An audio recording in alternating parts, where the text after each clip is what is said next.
श्री स्वामी समर्थ प्रेरणादायी कथा। करावे तसे भरावे। एक शिकारी होता. तो उत्तम शिकार करत असे. शिकार हा काय त्याचा व्यवसाय नव्हता. तो केवळ विरंगुळा होता. मनात आले की रोजचे कामं संपवून तो शिकारीला जात असे. शिकार करून करून तो एवढा तरबेज झाला होता की शिकार दिसली नाही तर नुसत्या आवाजाने तो शब्दलेणी बाण मारून शिकार करत असे. त्याने आपल्या मुलालाही शिकारीला पारंगत करायचे ठरवले.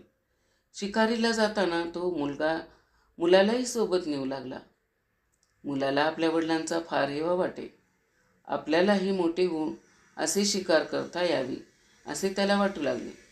मुलगा घरी जाऊन आईला वडिलांच्या शौर्याचे किस्से सांगत असे. एक दिवस शिकारी एकटा शिकारीला निघाला. नेहमीप्रमाणे त्याचे धनुष्य आणि बाण शिकारीसाठी सज्ज केले होते. शिकारीच्या शोधात असतानाच काही अंतरावर त्याला अतिशय सुंदर हरणाचे पाडस नजरेस पडले.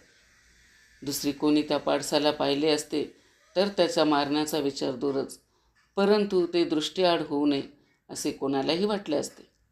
एवढे ते गोडस आणि साजरे होते.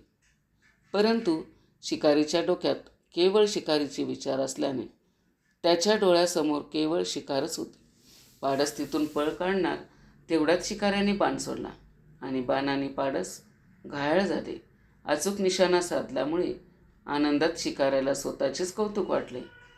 पाडसाचा शोध घेत त्याची आई तिथे आली. तिने शिकाऱ्याकडे पाहिले. आपला जीव वाचवण्याचा सोडून ती पाडसाचा जीव वाचेल का या प्रयत्नात त्याला गोजरत होती. त्याच्या जखमेवर मायेची फुंकर घालत होती. तिला पाहून शिकारी अधिकच खुश झाला होता आणि तो शिकार चालत आलेली पाहून त्याने आणखीन एक बाण सोडला आणि हरणीची शिकार केले. आपला पराक्रम दाखवण्यासाठी त्या दोघांना घेऊन घरी जाणार होता. तोच त्याच्या कानावर आणखीन कसलीशी हालचाल पडली. आज नशीब चांगले दिसत आहे अशा विचाराने त्याने लक्षवेधी बाण सोडला आणि तो बाण झाडाझुडपातून शिकार असेल असे शिकाऱ्याला वाटले. परंतु त्याचा मुलगा त्या दिवशी चोरून आपले वडील शिकार कशी करतात ते बघण्यासाठी आला होता. तो बाण त्याच्याच मुलाला बसला. मुलगा जागीच गतप्राण झाला. मुलाची किंकाळी ऐकू येताच शिकारी त्या दिशेने धावला. मुलापाठोपाठ त्याची आई नवऱ्याची कौतुक बघायला आली होती. ती आपल्या मुलाला रक्तबंबाळ थारोळ्यात पडलेले पाहताच तिला हृदयविकाराचा तीव्र झटका आला आणि ती मुलाच्या पायाशी जाऊन पडली. शिकारी तिथे पोहोचला तोवर त्याची बायको आणि मुलगा याचे प्राण गेलेले होते. त्या दोघांना पाहता त्याला कोळे, पाडस आणि त्याच्या आईचे भावविभोर डोळे आठवले आणि आपल्या हातून घडलेल्या पापाची शिक्षा मिळताच त्याने मोठमोठ्याने टाहो फोडला.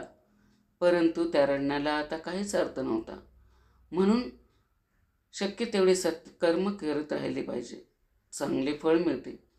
नाहीतर एक वेळा चालेल परंतु वाईट कर्माचे फळ मिळाल्या वाचून राहत नाही.